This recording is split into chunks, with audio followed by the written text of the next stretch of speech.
এই যে বাংলাদেশের সাংস্কৃতিক সংগঠন একটা বড় আছে, নাম হলো কলরব।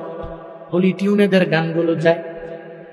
গত রাতের বেলা জামালপুর থেকে নাসির শুনে চলে গেল আহনাফ খালিদ, একজনের নাম আছে, কি সুন্দর গজল গায়। 2-3 দিন আগেও আমার মেসেজ দিল, ভাই কেমন আছেন, ভালো প্রোগ্রাম, কই কি সুন্দর কথা কয়। গত রাতের বেলা যখন বাসায় যাওয়ার, আপনারা অনেকেই জানতে চেয়েছেন কলরবের জনপ্রিয় শিল্পী আহনাফ খালিদের অ্যাক্সিডেন্টটা কিভাবে হলো। আমরা সকলেই জানি বাংলাদেশ বর্তমান তোলপাড় এই বিষয়টা নিয়ে। আহনাফ খালিদ অ্যাক্সিডেন্ট করে লাইফ সাপোর্টে আছে, অর্থাৎ আইসিইউতে আছে, কিন্তু মারাত্মক অবস্থা। প্রথমে তার 5% বাঁচার সম্ভাবনা ছিল, পরে আপনাদের দোয়ার বরকতে এখন ধীরে ধীরে সে চোখ খুলতে শুরু করেছে। তো যাই হোক দর্শক, আপনারা জানতে চেয়েছেন যে আহনাফ খালিদ কিভাবে অ্যাক্সিডেন্ট হলো, সেই বিষয়টা নিয়ে আজকে আপনাদেরকে বিস্তারিত জানাবো ইনশাল্লাহ, তাও আমাদের জনপ্রিয় বক্তা জুনায়েদ আল হাবিবের মুখ থেকে। তো চলুন সম্পূর্ণ ভিডিওটি দেখবেন, তারপর বাকি কথা বলবো ইনশাল্লাহ। তো চলুন দেখে আসি। এই যে বাংলাদেশের সাংস্কৃতিক সংগঠন একটা বড় আছে, নাম হলো কলরব।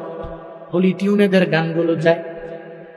গত রাতের বেলা জামালপুর থেকে নাসির শুনে চলে গেল আহনাফ খালিদ, একজনের নাম আছে, কি সুন্দর গজল গায়।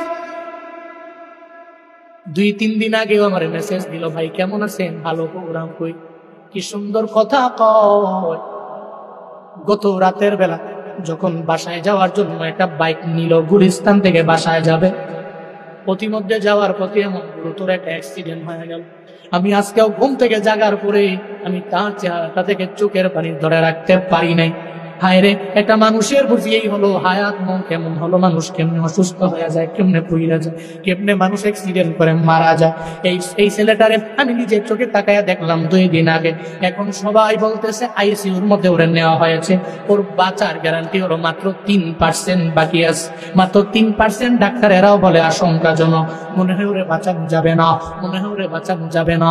বাবারে তুমি কেন এত চিল্লাও, কেন এত দৌড়াও, কেন এত ভাবসাব নিয়ে দৌড়াও? তোমার তো মরণের বিন্দু মাত্র পরিমাণ গ্যারান্টি নেই। তোমার বাবায় দিতে পারবে না, তোমার মায়ে দিতে পারবে না, বিন্দু মাত্র গ্যারান্টি তোমার নাই। ও বাবারা, যে কোনো জায়গায় গেলে মরণ হয়ে যেতে পারে, যে কোনো টাইমে আমার তোমার মরণ হয়ে যেতে পারে। যেতে পারে কি পারে না? ওই পারে কি পারে না? এই যে মাহফিল শুনে বাড়ি যাবেন, এই বাড়ি যাওয়ার গ্যারান্টি আছে? কেউ দিতে পারবে? ডাক্তার বলতে পারবে? কেউ পারবে? মরণের কেউ গ্যারান্টি নাই। দুনিয়ার কোন ব্যক্তি মরণের গ্যারান্টি দিতে পারবে না, কেউ পারবে না, কেউ পারবে না। মরণের গ্যারান্টি কেউ দিতে পারবে না।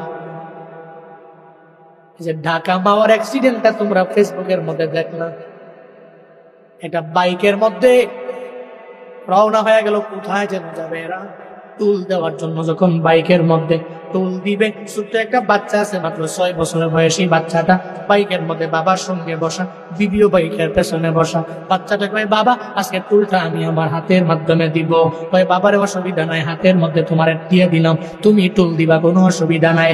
যখন বাচ্চাটার হাতের মধ্যে টুলের টাকাটা দেওয়া হলো, বাচ্চাটা টুলের টাকাটা দিতেও পর্যন্ত পারলো না।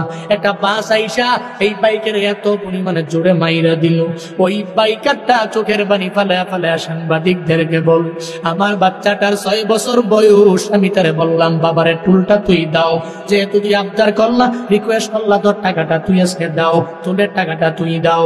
ওই বাচ্চাটা বাসের নিচে পড়ে অর্ধেকটা টুকরা হয়ে গেল, এমনকি বিবিটাও দুনিয়া থেকে বিদায় নিয়ে চলে গেল। শুধুমাত্র বাইকারটাকে আমার আল্লাহ দুনিয়ার মধ্যে বাঁচায় রাখলো।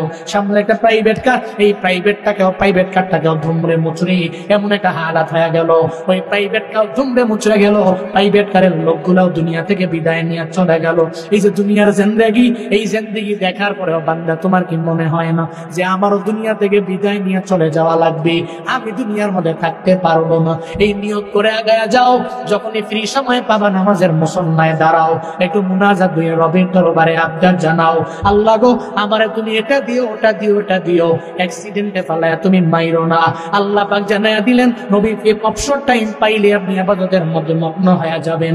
আল্লাহ শুধু নবীকে বলেন নাই, নবীর পাশাপাশি নবীর উম্মতদেরও আল্লাহ বললেন, ঠিক কিনা? ঠিক কিনা?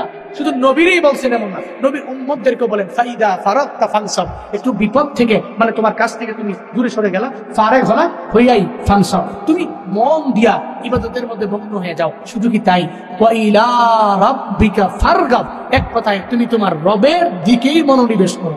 রবে যাই হোক দর্শক মন্ডলী, জুনায়েদ আল হাবিবের মুখ থেকে সম্পূর্ণ বিষয়টা জানতে পারলেন। সে কিন্তু হোন্ডা প্রোগ্রাম শেষ করে তাই করে আসার পথে সাইনবোর্ডে এসে অ্যাক্সিডেন্ট করেছে। যাক, আল্লাহ পাক রব্বুল আলামিন কার বিপদ কখন লিখে রেখেছে একমাত্র আল্লাহই ভালো জানে।